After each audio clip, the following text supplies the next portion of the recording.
ॐ भूर्भुवः स्वः तत्सवितुर्वरेण्यं भर्गो देवस्य धीमहि धियो यो नः प्रचोदयात् ॐ शान्ति शान्ति शान्तिः. Namaste, my dear friends. In the series of Upanishadic stories, I am going to tell you a very important story that says Varuna taught his son Bhrigu that one can realize Brahma through tapas or tapasya. Throughout our studies, we have been laying special emphasis on the practice of meditation, but it remains to be noticed with great care that meditation is a series of intense austerities, several levels of tapas, and not merely a rational thinking process. Meditation is not thinking, it is not even merely understanding in the ordinary sense of the term. There is a very severe significance behind what true meditation means or connotes. A disciple named Bhrigu approached his guru Varuna, who was the master of wisdom, and requested, "Instruct me in Brahma. Adihi bhagavo brahmeti eva varunam pitram upas upasara upasasara." This is from Taittiriya Upanishad, chapter 3. In ancient times, the gurus were usually the parents. The father was the guru, and he was quite adequate for the purpose of instruction in the higher realities of life. Bhrigu's guru was his father.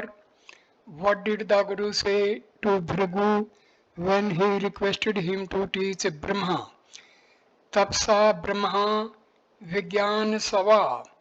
Know Brahma through tapas. He did not go into description, narrations, quotations, or citations of scripture.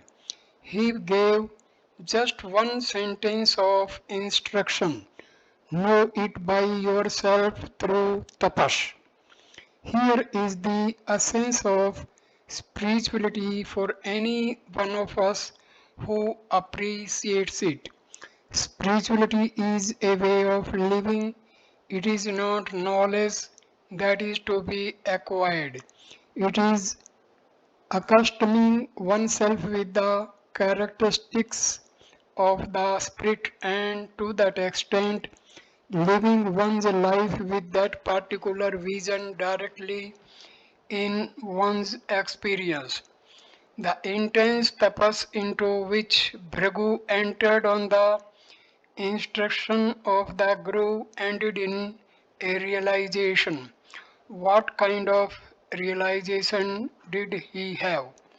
Annam brahmeti vyagana. He began to feel that all that is materially constituted is Brahma, including this body, including the entire created universe, physical and perceptible in nature.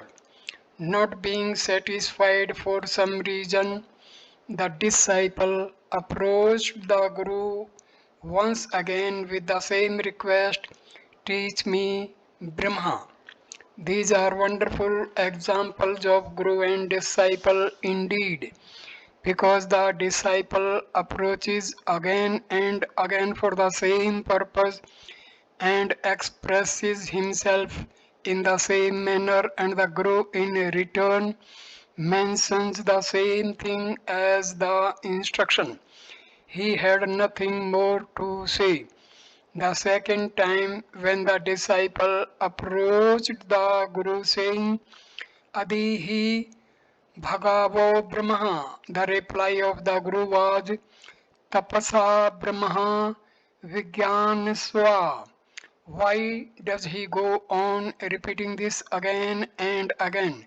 What does he mean by saying no Brahma by tapas?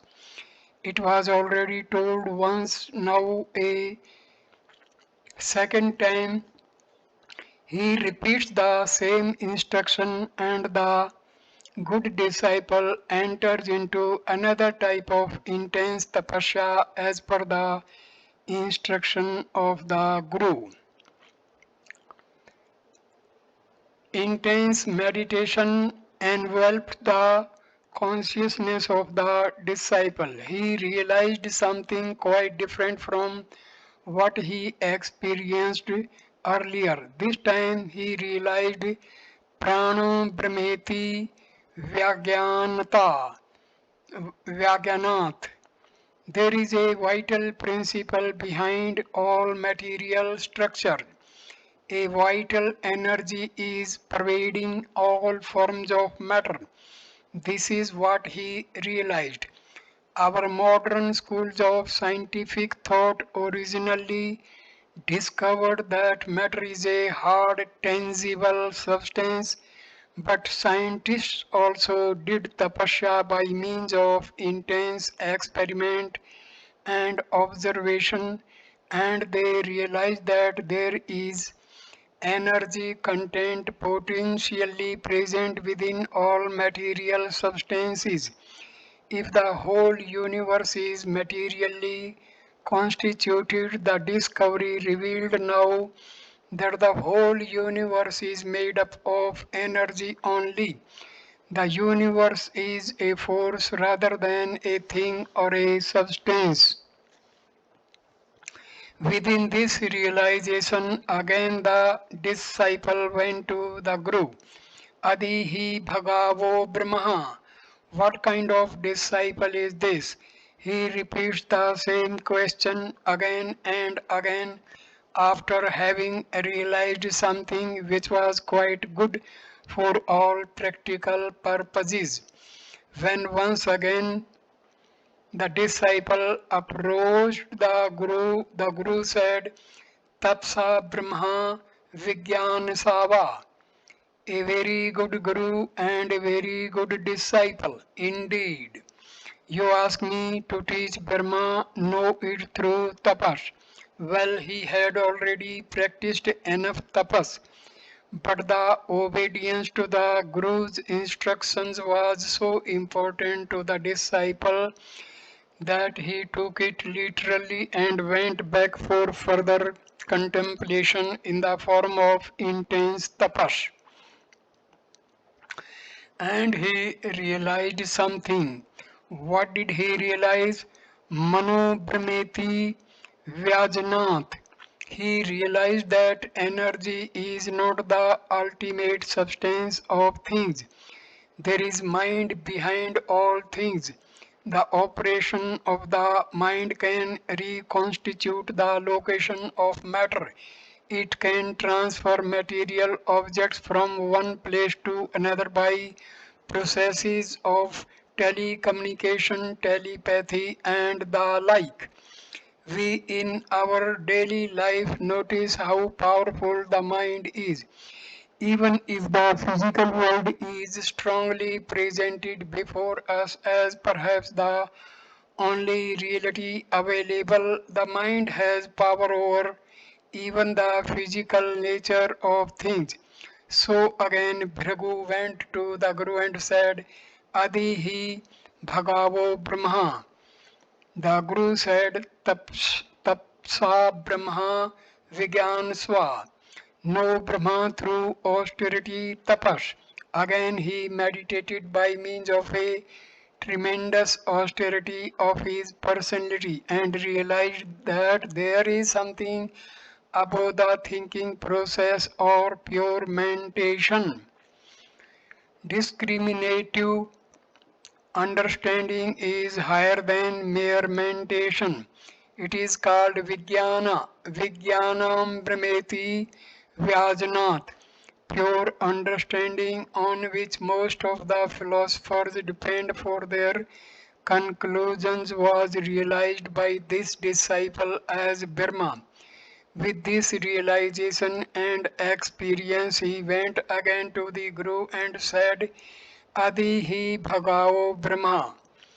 There appeared to be some kind of dissatisfaction in the mind of the disciple. In spite of passing through some apparently satisfying experiences, otherwise there would have been no point in his approaching the Guru again and again with the same question. However, he went to the Guru once again and said, Teach me Brahma, and once again came the same instruction, Tapsa Brahma Vijigyanasva. Know Brahma through tapas, intense austerity. The transmutation of all the earlier experiences now take place. It is not material substance that constitutes the world of creation. It is also not vital energy, electric force, and so on. It does not seem to be also mere thinking or mental process. It is also not understanding because through understanding, intellect or reasoning is the highest faculty available to the human individual. It has its own limitations. The greatness of intellect is that it has the capacity to know its own limitations. By knowing its limits, it can infer the presence of something beyond the limits of its own operations. Normally, no human being can go beyond this level. The greatest philosophers of the world were intellectual specialists, logicians. Pure understanding is their ultimate reach and nothing more can be known. But understanding is a process of analytically knowing something which is other than the understanding process itself. The apparatus of understanding is logic. What does logic do? It separates the subjective side and the objective side of anything. Even in a sentence, one part is the subject and one part is the predicate. The predicate may be supposed to be the object of this subject part of the sentence. Anything that is externally placed and is objective in character has to be somehow dovetailed to the subjective side in order that we may arrive at a comprehensive understanding of the situation. In forming a sentence, we use a link called is or some kind of verb.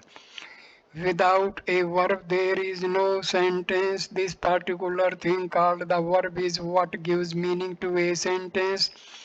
If the verb is absent, there is no meaning whatsoever in the sentence.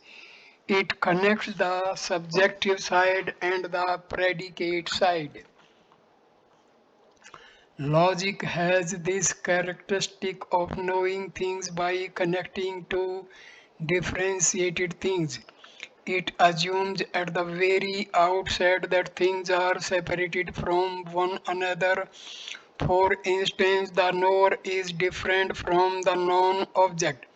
The known object is not itself the knower. This is something easy to understand. But some sort of connection has to be established between the known object and the knowing consciousness. The understanding tries to do this artificially by the certain processes which are fundamentally and basically untenable. The untenability of logical inferences in the knowledge of anything arises on account of a dual role that logical inference plays in the bringing together of the subjective side and the objective side. The two cannot really be brought together because it is already affirmed that the object is outside the subject, having affirmed the complete dichotomy of the object from the subject. The question of bringing them together does not really arise. Here is the defect of logical thinking. Though it appears to be very perfect on an outer surface of observation, the object cannot be connected with the subject because it has been already assumed to be outside the subject. This is one side of the matter. The other side is that unless somehow, though artificially, the object is connected or cemented with the subject, knowledge of the object cannot arise. That this cementing is artificially is something very clear because the object that stands outside the perceiving, knowing consciousness can never become part and parcel of the knowing subject. But unless it becomes related organically in a sort of oneness with the knowing subject, knowledge cannot arise. This drama of the perceptional process or the knowledge process arrived at through the function of the understanding or reason tell us finally that all our learning is artificial. Whatever we know is basically a husk. It is a big balloon within which there is no content. That's why even the most learned person in the world can also be very unhappy. This knowledge does not bring happiness. Professors and pundits are not necessarily happy persons. They have their agonizing sorrows. Therefore, Vijnanam Brahmeti Vyajnath, is not satisfying. The disciple went again to the Guru. Adi hi bhagao Brahma. The reply was Tapsa Brahma Vijnana. Do tapas once again and let us see what comes out. The obedient disciple plunged inside himself and delved into the roots of his own personality, deeper than the material body, deeper than the vital pranas, the thinking mind, and the understanding intellect or reason, and found something very mysterious. What did he realize? Anando Brahmeti Vyajnath. He realized that bliss is Brahma. Anando. Anando Brahmeti Vyajnath. That Anand is Brahma. Bliss is Brahma. What is our idea about Brahma? We are also many people seated here thinking Brahma. What do we actually mean by this word?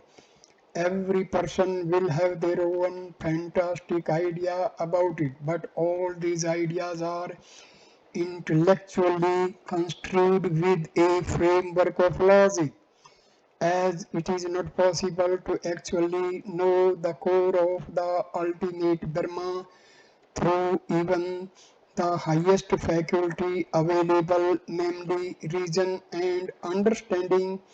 A self-identical process of appreciation of one's own self is to be called for. In meditation, this is the technique that we have to adopt. Therefore, it follows that meditation is not merely a bodily exercise. It is not merely a vital exercise.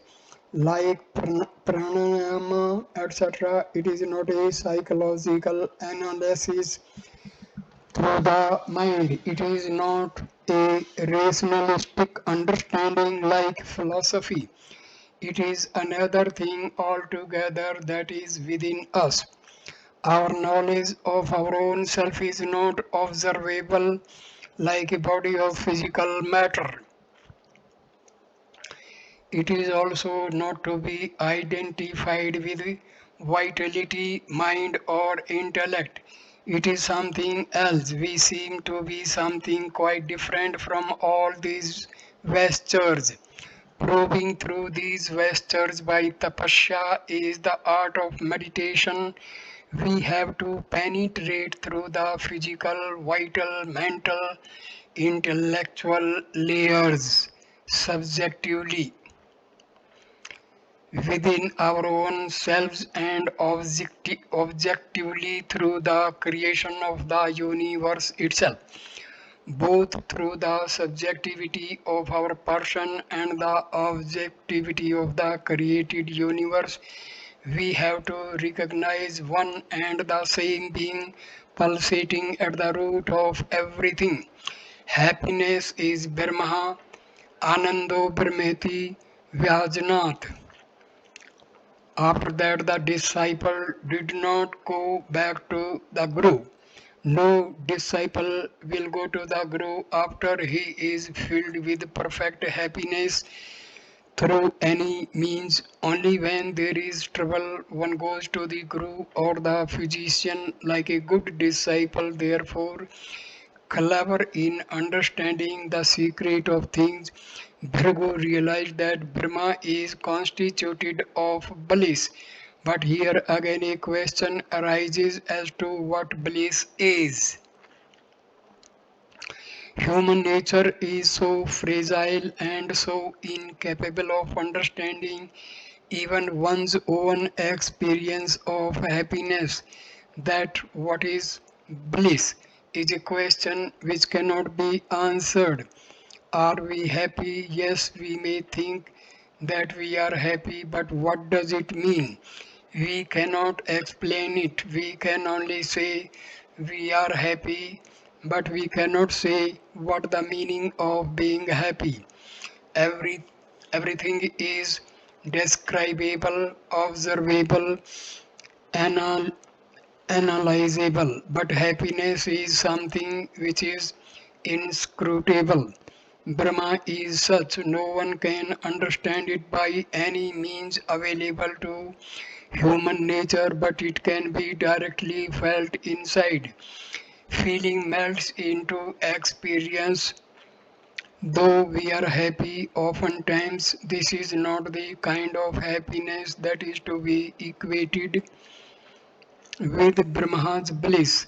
The bliss of Brahma is perpetual. Since Brahma is eternal, the bliss of Brahma also is eternal. It is not contaminated by the time process. Our happiness is fleeting. Today we may be happy and tomorrow we may not be for some other reason. There are 100 things in the world which can extinguish the little flame of joy that a person experiences in life.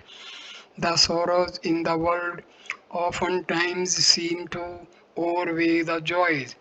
Whether joy is more in this world or sorrow is more is a question that each one has to answer for one's own self.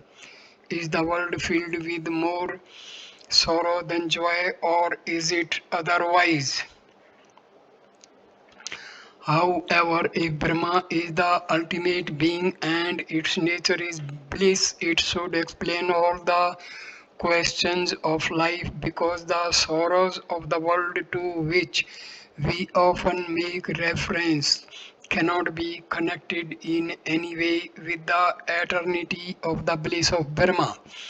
Just as night cannot stand before day, sorrow cannot be visualized or experienced in any way. When Brahma's bliss is experienced directly in one's own self, Whatever experience the disciple Bhrigu had, he had it through tapasya, not through study of books or listening to lectures. No other means can bring this blessing. No katha, sankirtan, bhajan, nothing that is outwardly motivated can bring this bliss of Burma, because we can attend to all these kathas and bhajans etc. without the least self control in us. Even a person with no self control can enjoy a bhajan, but he will not derive the benefit of it, because the benefit of any kind of spiritual exercise can be had only by self control. In different stages of self control, Bhrigu realized that bliss is the nature of Brahma. The bodily longings, which are the cravings of sense, have to be subdued first. As long as these cravings persist physically through the sense organs, through the desires and passions of any kind, the meditational process cannot go deeper than the physical level. That tapasya which was practiced by Bhrigu in the form of utter self-restraint enabled him to go deeper, not merely by intellectual analysis, but by actual experience of his own vital existence, mental existence, and intellectual existence. Therefore, one has to be purely subjective in one sense. During meditation, there is no external interference at the time. When we reach the deepest level of our being, we will also reach the deepest level of the whole of creation. This is why it is called Thou art that, Tat Tvam Asi. Thou here means the deepest essence of spirituality in a person is identical with the deepest core of the cosmos. Identity does not mean one merging with the other as if they are two different things. It is a cohesive process which is indescribable through our mind.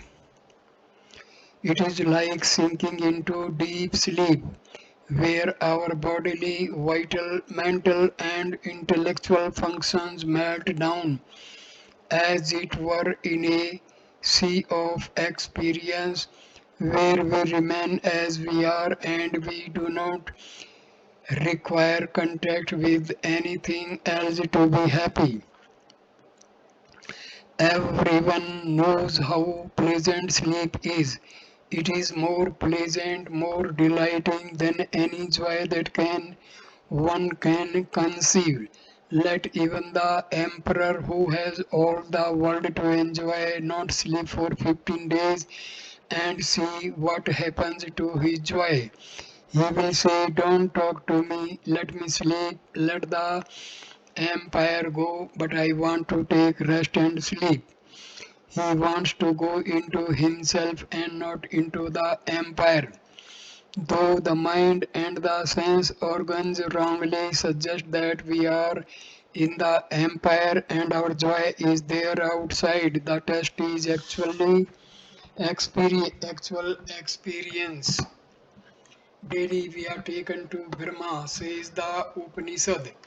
A great wonder is this, that every day we are pulled into Brahma when we are in dreamless sleep. That's why the very presence of that apparent contact we have with the deepest being in ourselves tells us that we can sleep more and more, and it is not good to get up.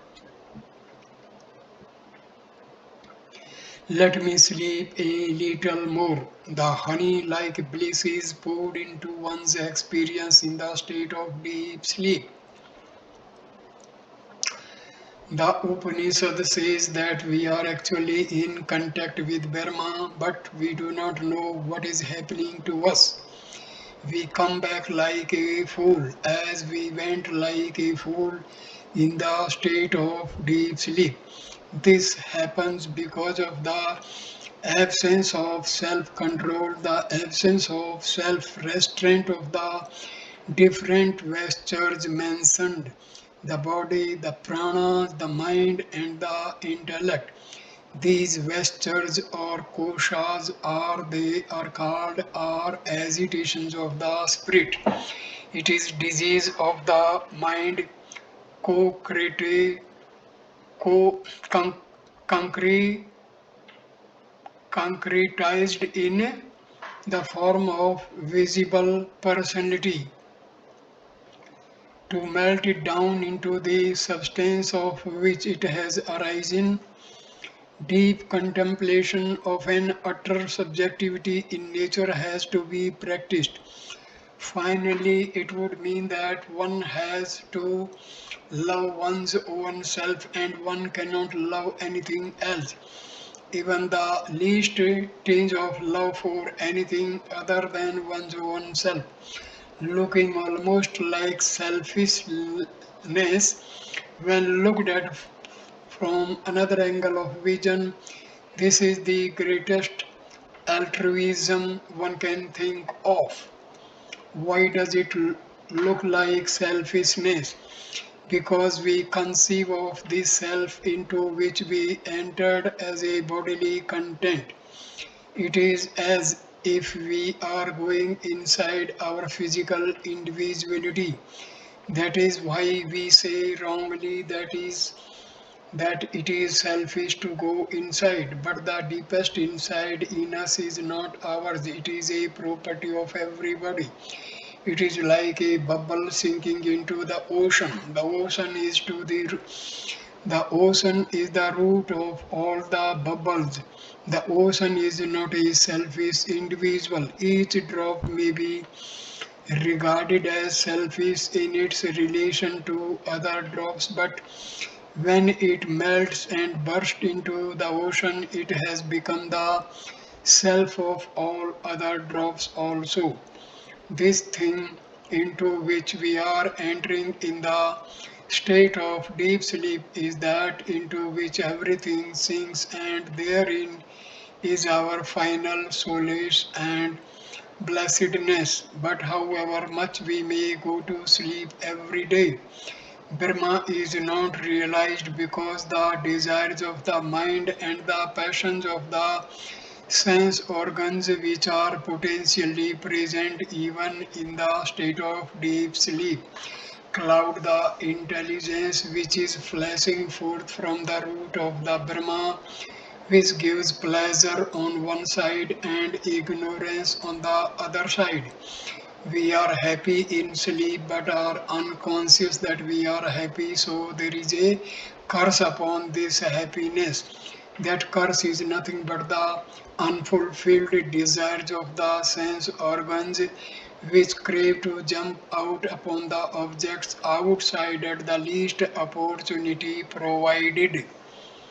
Therefore, any amount of sleep will not make us know Brahma unless the senses are controlled and consciousness retreats from the outer level to the inner level until it reaches the deepest level where consciousness establishes itself in consciousness. That is the bliss of Brahma, which Bhrigu realized by the blessings of the great master Varuna, who was his father.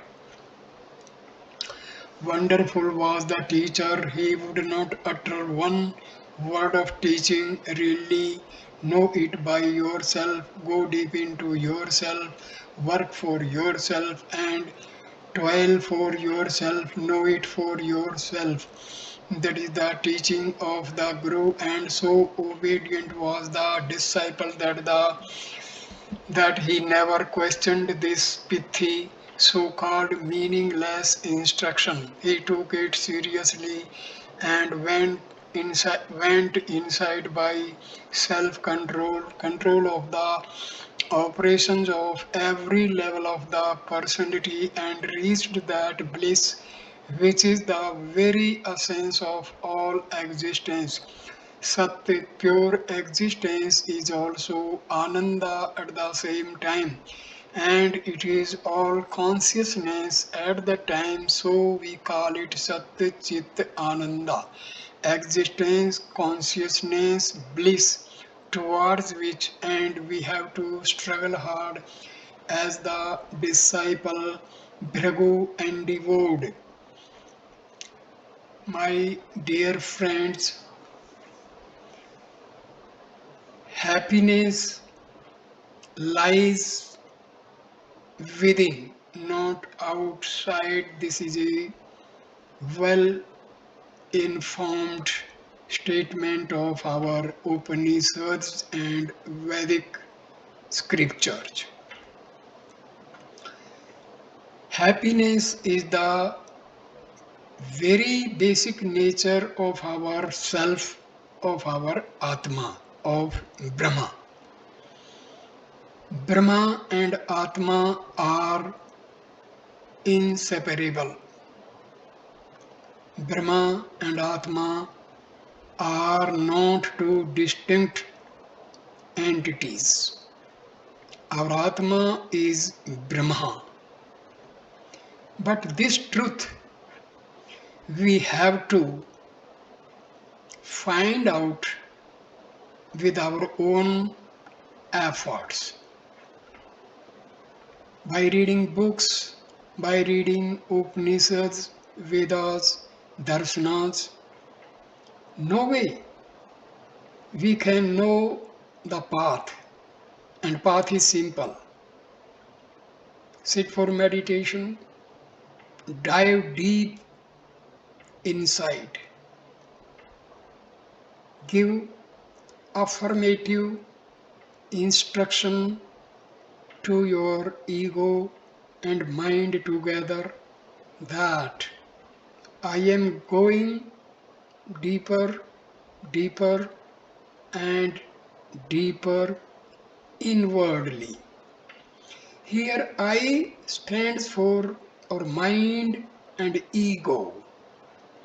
When our mind and ego, they are moving outwardly, they are attached with negative energy, negativity present in the universe. We are very much away from the self. In that case, our mind is impure. Our mind is laden with rajasic and tamasic guna. But when we give instruction to the mind to dive deep within, and the mind and ego both are approaching to the spiritual heart where lies our Atma. That time mind becomes pure, and know very well that pure mind is nothing but the Atma. So when this mind and ego, they are reaching our spiritual heart, they are getting purified more and more, and finally they are at the door of our spiritual heart. They are nothing different from our Atma. Our mind and ego, they merge into the Atma. That time we feel happiness. And further we can give affirmative instruction that our self is merging with Brahma. Brahma and myself are one. That time there is eternal peace and bliss, nothing else. Dear friends, this seems to be easy. This is not simply easy, but that is the only way you can achieve the long cherished goal of realizing the self.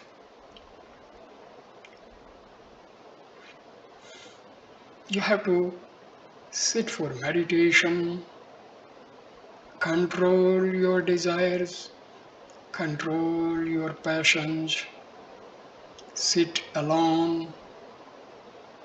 There will be various kinds of diversions. The mind will try to jump outside. Convince the mind, never try to control. My dear friend, further I tell you, what is mind? Mind is nothing but a chain of thoughts arising from our Atma. And remember, my dear friends, our Atma is omnipotent, omniscient, omnipresent. Atma is ajanma, birthless. There is no beginning, no end of Atma. Atma is anadi. As we know, God is omnipotent, omnipresent, omniscient, and God and Atma are the same. So, with this reasoning, Atma is also infinite. Atma is omniscient, omnipotent, and omnipresent. But you may ask a question, if that is the case, why we feel we are finite? Reason being, our Atma is having many layers of veils. Maya, mind, buddhi, and ego. These are the various veils which completely cover our Atma. We have to remove these veils of mind, ego, and Maya. So, we have to put efforts. Just by reading books will not solve the problem. Books can guide you, but cannot bring happiness to you. Happiness can be achieved only through the individual's efforts. Curtail your desires, eat sattvic food, talk less, and whatever you utter from your tongue, make sure it does not have the input of falsehood and should not hurt the feelings of others. Cunningness is the greatest enmity of sadhakas. Do not have the fraudulent ideas, cunningness, cleverness. Be a simple human being. Behave in a very truthful way with your other human being colleagues. Now at this point I conclude this video. Please like, comment and share the video and subscribe the channel. Namaskar my dear friend. Thank you.